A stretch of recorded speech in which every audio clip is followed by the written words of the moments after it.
Registra tu casillero gratis en Estados Unidos. No importa en qué país te encuentres, envía lo que desees a tus seres queridos en Venezuela, porque con K-Export no existen fronteras. Menciona en nuestra sede de Estados Unidos que nos viste en Factores de Poder y obtendrás un 10% de descuento en tu primer envío. Te invitamos a formar parte de nuestra gran familia K-Export. Déjalo todo en nuestras manos. Regresamos con Agárrate. Yo te quiero recordar que si tienes una cartera de diseñador que pues no necesites, que no te guste, pues la tienes ahí guardada, eso se te puede convertir en dinero en efectivo. Comunícate con Maru Consign. Ellos van a certificar el origen de la cartera, es decir, que realmente sea de diseñador y te la van a comprar. Pero a lo mejor lo que quieres es tener una buena cartera de diseñador. Yo te recomiendo que visites la página web de Maru Consigns. Allá hay bellezas en carteras de diseñador con su origen certificado, en perfecto estado, a muy buen precio, y ellos te van a enviar la cartera a cualquier parte del mundo excepto a Asia.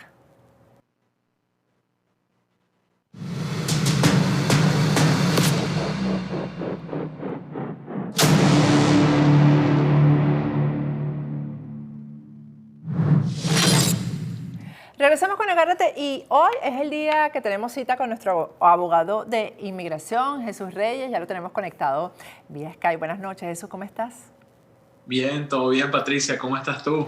Bien, bueno, la semana pasada tocamos un tema que le interesó a mucha gente y tiene que ver con la lotería de visas, ¿no? Y Jesús quiere explicar algo que no se explicó la vez pasada porque además que no había información sobre eso y es bien importante. Pongan atención porque tanta gente que me ha preguntado acerca de la lotería de visas, sobre todo venezolanos, por favor pongan atención a lo que Jesús va a explicar. Sí, entonces, bueno, básicamente es aclarar lo que es la lotería de visas para personas que están en Venezuela y tienen el pasaporte vencido, que sabemos son muchas las personas que están en esta situación. Entonces, pues la última entrevista habíamos hablado en general cómo funciona lo que es la lotería de visas, ya lo que, cómo calificar, etcétera. Pero cómo una persona que tiene un pasaporte vencido puede aplicar a una lotería de visas. Entonces, el Departamento de Estado nos ha aclarado eso, Patricia, y lo que han dicho es lo siguiente. Si una persona tiene un pasaporte vencido, cuando la persona somete la información en el internet sobre el pasaporte, porque supuestamente tiene que estar activo, o si no el sistema no lo procesa, la persona tiene que agregarle, si es venezolano, lógicamente, tiene que agregarle 5 años a esa fecha de vencimiento. Entonces, al ellos hacer eso, ya en la gran mayoría de los casos, entonces el sistema va a procesar su aplicación. Si la persona es de Venezuela, le agrega 5 años, ya el Departamento de Estado sabe lo que está pasando.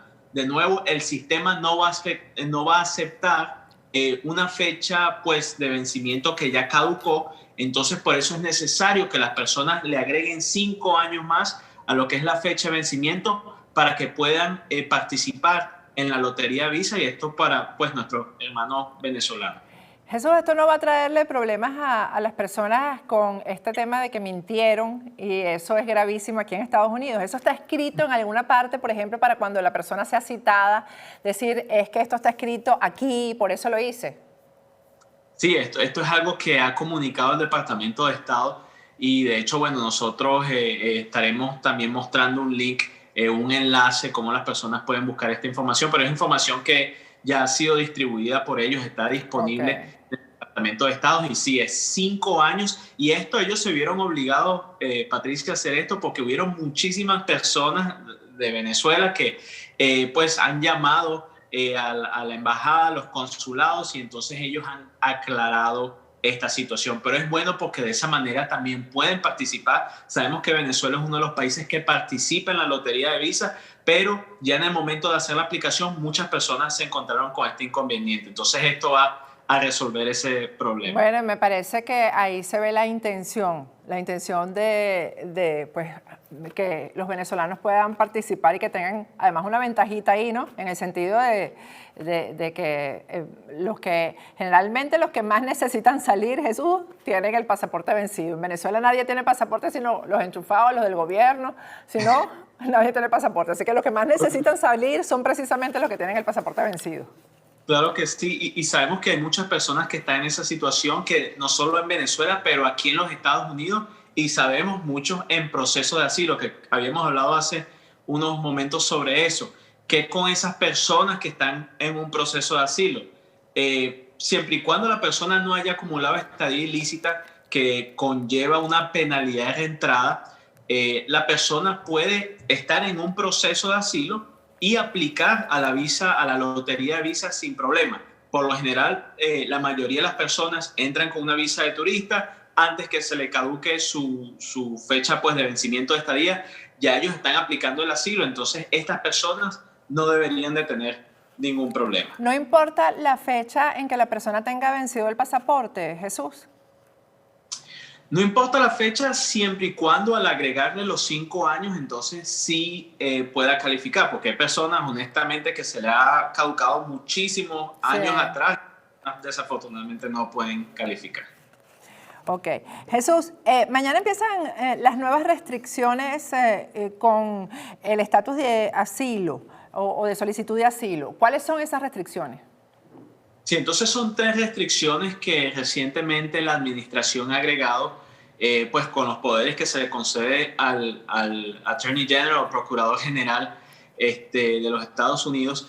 En este caso, ellos han dicho, bueno, una persona que quiera pedir asilo, que uno haya sido condenado con un problema, digamos, DUI o manejar embriagado, 1. 2, que la persona o el aplicante haya pertenecido a una pandilla o se sabe que aquí en los Estados Unidos perteneció o a una pandilla o quizás tenía o fue parte de actividades de una pandilla, entonces se le va a negar su asilo.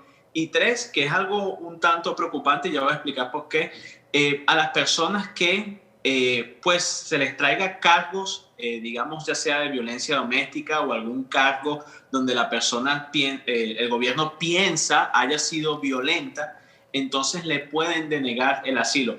El problema con este último punto es que no es necesario que haya una condena. Como sabemos, generalmente, pues en el sistema de leyes americanas, una persona no es culpable hasta comprobar que es inocente hasta comprobar que es culpable.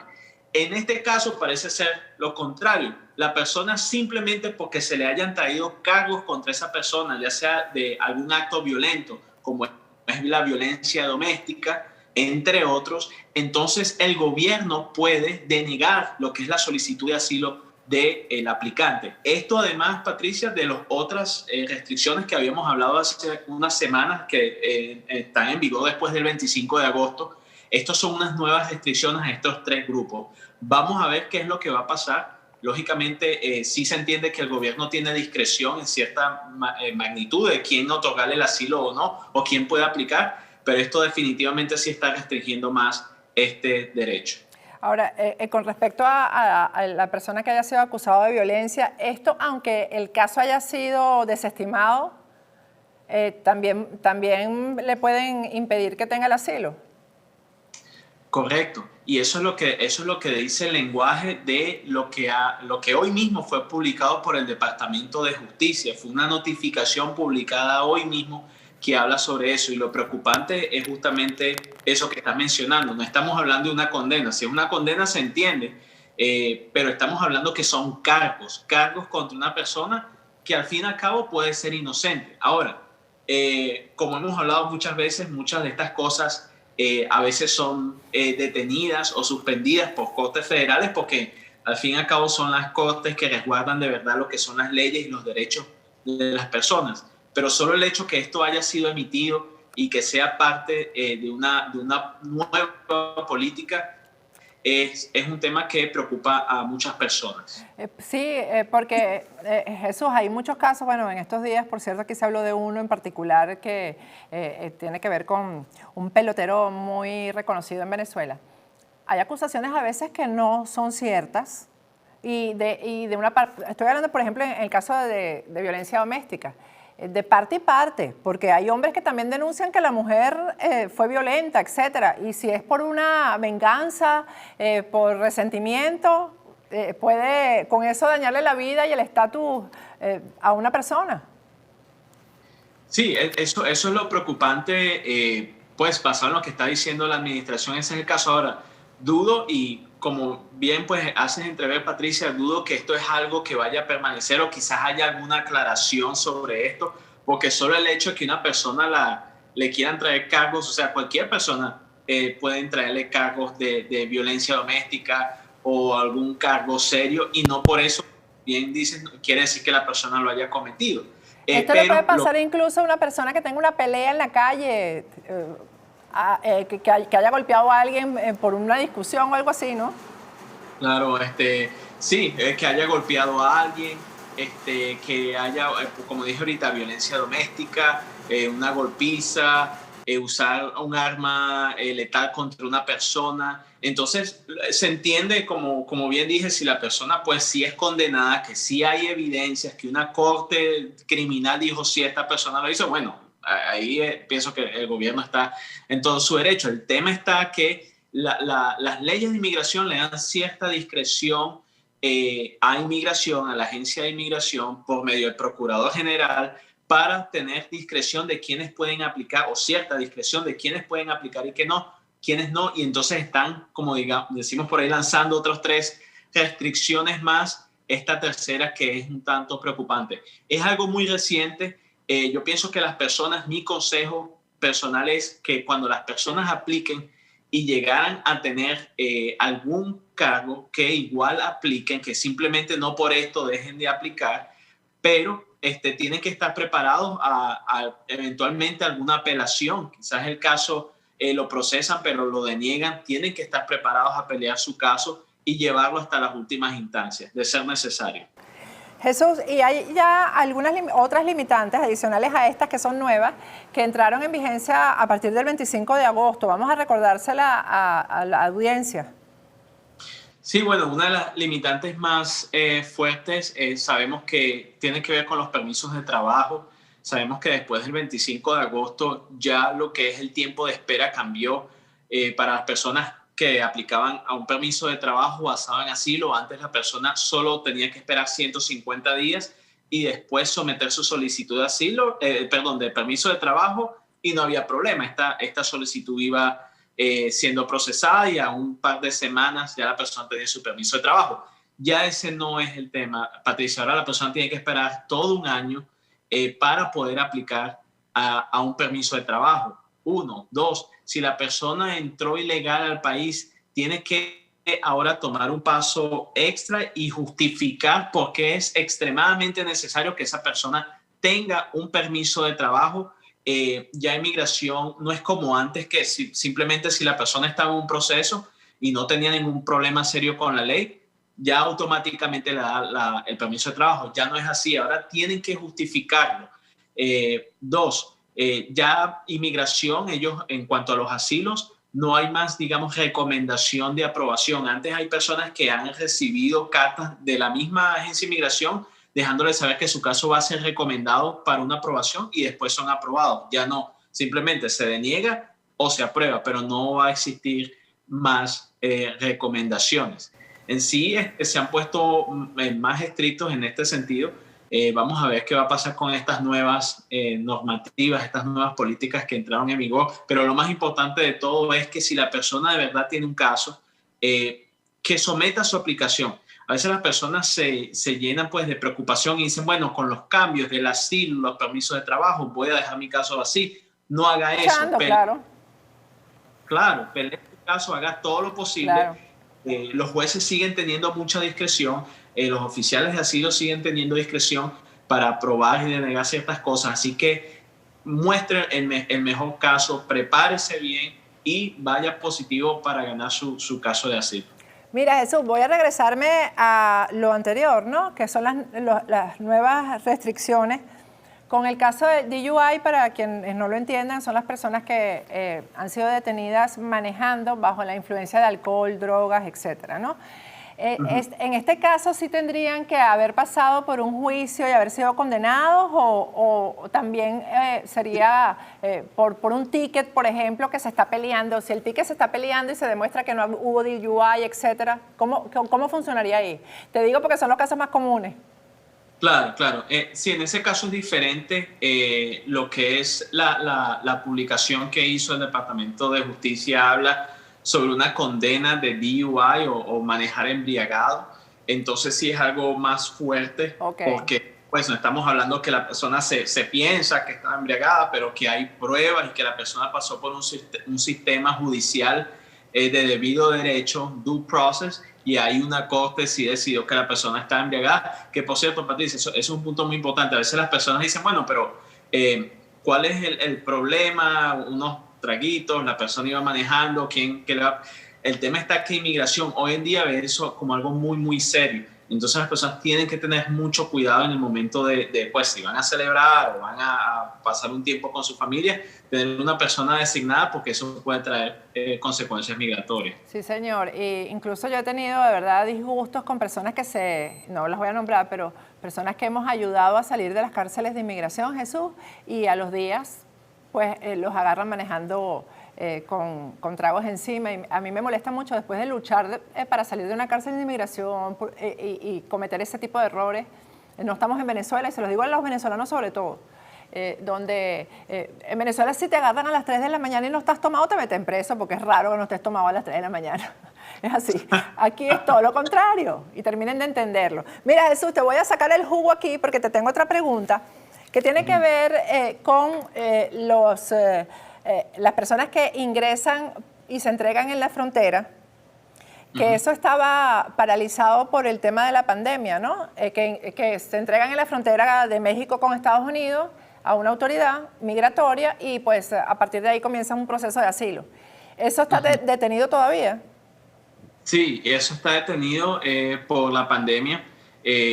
Antes de la pandemia sí se trató de detener esto y el gobierno no tenía justificación para hacerlo, pero ya cuando vino la pandemia, entonces bajo las leyes pues, de inmigración y leyes de salud, porque se enfocó el tema en un tema de salud, no en un tema de inmigración, pero lógico, pues está afectando completamente lo que es la inmigración. Exacto. Sí han podido detener lo que es eso. Entonces, ¿qué significa eso para la persona que estaba ahora allí? Bueno, desafortunadamente es esperar que ya vuelvan a procesar solicitudes de asilo.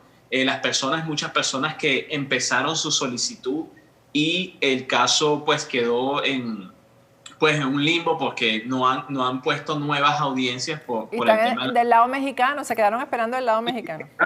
Sí, hay personas que sabemos que han estado meses, otros han estado hasta un año en México esperando. Entonces, hay muchas personas que están siguiendo muy de cerca qué es lo que va a pasar con las elecciones. Estamos a días de una gran elección aquí, sí. Vamos a ver qué es lo que va a pasar.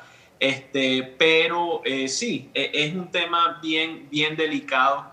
Las personas que piensen que vayan a hacer, bueno, si la persona tiene alguna opción que no sea esa, lógicamente yo siempre recomendaría eso. No quisiera que ningún ser humano tuviera que pasar por algo así. Nosotros una vez estuvimos en la frontera, específicamente en Tijuana, y estuvimos en un campo donde estaban las personas. De hecho, hasta hicimos un pequeño documental de lo que estaba pasando allí. Y es bien, bien desafortunado, Patricia, porque son personas, honestamente yo pienso, pues personas buenas, trabajadoras con sus hijos, sí. Que vienen a salir adelante, que vienen arriesgándolo todo, pasando muchos por varios países, y está en una situación bien, bien precaria, bien difícil. Se han reportado personas que han sido, bueno, que les ha pasado muchísimas cosas, víctimas de crímenes estando allí esperando en México. Entonces, antes de que usted haga esa travesía, lógico, si existe alguna otra opción, siempre es mejor ver esa otra opción, ya que esa sea su última opción, y si es algo que va a hacer, que sepa pues lo que va a venir, no solo al otro lado de la frontera, pero ya en el proceso, estando aquí en los Estados Unidos, las opciones que tiene la persona. Puede que la persona pueda salir en libertad, como la persona la pueden dejar detenida y que ya sea a manos de un juez de inmigración si quiere dejarla en libertad o no. Las familias no necesariamente siempre las mantienen juntas. Ese es otro, digamos, falta de información que hay por ahí. No, las familias las pasan juntas. No es así. Muchas veces las familias las separan, dejan a los hijos entrar con las madres, los padres los llevan a otro lado. Entonces es una situación muy, muy difícil. Así es. Bueno, Jesús, muchísimas gracias. Vamos a ver si la semana que viene tenemos mejores noticias. Gracias. Sí, claro. Cuídate, Patricia. Hasta luego. Bueno, con esto me despido hasta mañana.